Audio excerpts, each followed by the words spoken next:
दोस्तों ये घटना है अजीत की, जो अपने काम धाम से एक छोटी सी कंपनी में जॉब करता था। उसके साथ हुए इस हादसे के करीब 9 साल बीत चुके हैं। तो चलिए जानते हैं कि आखिर क्या हुआ था अजीत के साथ। ये बात सालों पुरानी है, जब अजीत का एक छोटा सा सपना साकार होने वाला था। क्योंकि काफी मेहनत करने के बाद अजीत का प्रमोशन हुआ था। वो खुशी के मारे आज उस शहर में शिफ्ट होने वाला था जिसके अंदर उसका प्रमोशन किया गया था। उस शहर के अंदर उनकी एक छोटी सी कंपनी भी थी।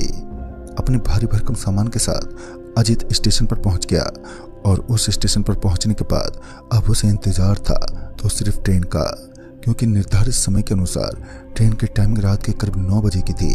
मगर अभी तो ट्रेन को आने में लगभग 2 घंटे का वक्त बचा हुआ था, जिस वजह से ट्रेन के इंतजार में अजीत वहीं बने एक बड़े से पत्थर पर बैठ गया। तभी उसे वहां एक जाना पहचाना आदमी दिखाई दिया जो काफी देर से इधर उधर चक्कर मार रहा था। फिर अजीत अपनी जगह से उठा और उस आदमी को आवाज देते हुए अपनी तरफ बुलाने का इशारा करने लगा। और जब वो आदमी अजीत के पास पहुंचा तो उसके अंदर से एक अजीब स्मेल आ रही थी, मानो उसने शराब पी रखी है। तभी अजीत उस आदमी से कहने लगा, अरे सर, मुझे लगता है मैंने पहले भी आपको कहीं देखा है। अजीत की बातें सुनकर वो आदमी चुपचाप वहां से निकल पड़ा। अजीत को उस आदमी का व्यवहार कुछ अलग ही प्रतीत हुआ। फिर अजीत ने भी उस आदमी की तरफ अपना ध्यान नहीं गंवाया और वापस उसी पत्थर पर बैठ गया। अभी अजीत उस पत्थर पर बैठा ही था कि उसने देखा कि काफी सारे लोगों का एक झुंड वहीं आसपास डेरा जमाकर बैठा हुआ था। अजीत उन सभी के पास पहुंचा और उसने देखा कि पुल से नीचे गिरने की वजह से किसी शख्स की मौत हो गई है। अजीत अभी तक उसका फेस नहीं देख पाया, लेकिन जब उसने उस आदमी का चेहरा देखा तो अजीत पूरा कांप उठा, क्योंकि अजीत न पाया कि यह कोई और नहीं बल्कि वही आदमी था जिसके साथ अजीत की कुछ बातें हुई थी। अजीत को यकीन ही नहीं हुआ, क्योंकि लगभग 10 मिनट पहले ही वो आदमी अजीत से अच्छी खासी बातें करके वहां से निकला था। और वहां पर मौजूद लोगों का मत था कि इस आदमी का एक्सीडेंट हुए करीब आधे घंटे का वक्त बीत चुका था। अजीत कुछ भी समझ नहीं पाया और उसके कुछ देर के बाद ही ट्रेन भी प्लेटफार्म पर पहुंच गई। और ट्रेन के प्लेटफार्म पर पहुंचने के बाद अजीत अपना समस्त सामान उठाता हुआ बोगी में दाखिल हुआ। उसकी आंखों के सामने अभी भी उसी आदमी का चेहरा नजर आ रहा था जो काफी देर पहले ही एक बड़े से हादसे का शिकार बन चुका था। लेकिन जैसे जैसे सफर कटता जा रहा था वैसे वैसे अजीत भी अपने रास्ते की तरफ ध्यान देने लगा। इस बार अजीत दरवाजे के बगल वाली सीट के पास ही बैठा हुआ था कि फिर अचानक ट्रेन रुक गई और ट्रेन के रुकने की वजह से अजीत का भी ध्यान भटक गया। वह इधर उधर देखने लगा कि तभी ट्रेन का टीटी भागता हुआ उसी बोगी के अंदर पहुंचा जिस बोगी के अंदर अजीत बैठा हुआ था। इस वक्त उस बोगी के सारे लोग गहरी नींद का आनंद ले रहे थे।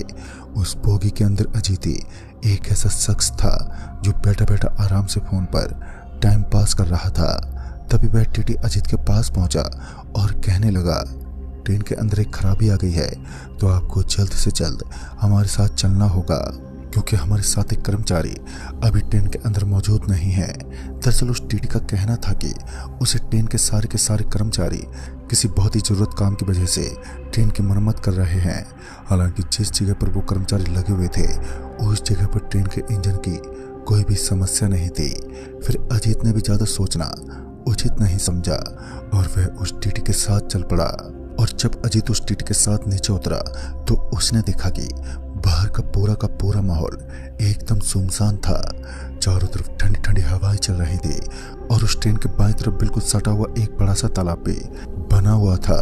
वह तालाब एकदम शांत था कि अचानक उस तालाब के अंदर जोर से पत्थर गिरने की आवाज सुनाई दी। और ये आवाज सुनते ही ट्रेन के टीटी के साथ साथ अजीत भी उस तालाब की ओर देखने लगा। पहले तो उस तालाब के आसपास उन्हें कोई भी दिखा नहीं। फिर वह टीटी और अजीत दोनों उस तालाब की तरफ चल पड़े ताकि वो देख सकें कि वहां पर क्या चल रहा है। लेकिन इससे पहले कि वह दोनों उस तालाब के पास पहुंच पाते कि उन्हें ट्रेन की तरफ से जोरों की आवाज सुनाई दी।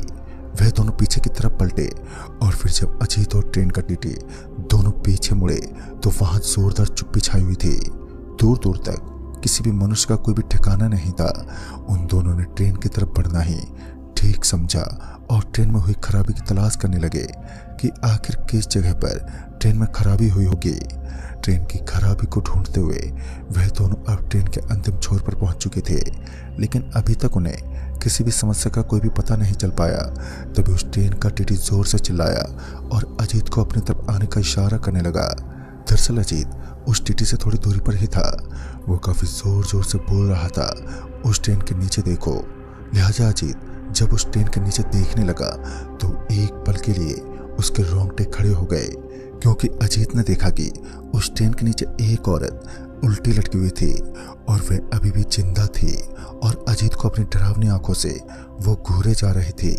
अजीत तुरंत उस जगह से भागने की कोशिश करने लगा, लेकिन जब उसने वहां से भागना चाहा तो अचानक उसके पैर जम से गए। उसे ऐसा लग रहा था मानो किसी ने उसे पीछे से पकड़ लिया है। और फिर जब वो पीछे पलटा तो उसने देखा कि उस ट्रेन का टीटी इन सब हरकतों का एक बहुत ही बड़ा जिम्मेदार था, क्योंकि कहानी में ट्विस्ट देखकर अजीत के तो होश उड़ गए, क्योंकि जो टीटी इतनी देर से अपने साथ लेकर घूम रहा था उसका रंग ढंग बदल चुका था। अपने खुखार चेहरे के साथ वो अजीत की तरफ एक डरावनी सी मुस्कान देने लगा। अजीत अपने कदम पीछे हटाने लगा, मगर इस वक्त उसके शरीर का संतुलन उसके पास नहीं था और वो चाहकर भी अपने आप को कंट्रोल नहीं कर सका और लगातार पीछे की तरफ वो खिंचाव फील करने लगा। अजीत का पांव एक मामूली से गड्ढे में गिर पड़ा और अजीत नीचे गिर गया, लेकिन इससे अजीत को चोट का दर्द तो नहीं हुआ, मगर जब वो उस टीटी के शरीर से आर पार हुआ तो उसके होश उड़ गए।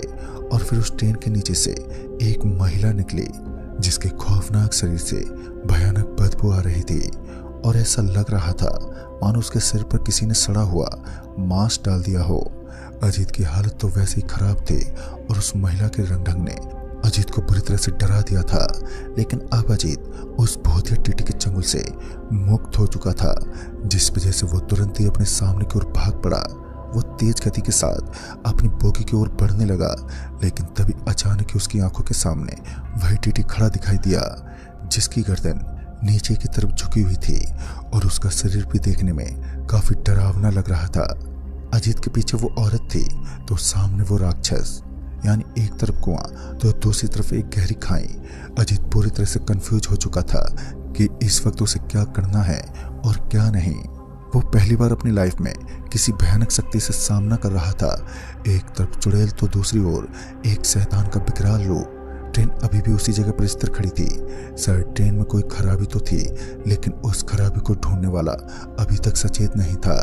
इसी बीच अजीत को एक हाईवे दिखाई दिया जो उस स्टेशन से बिल्कुल सटा हुआ था।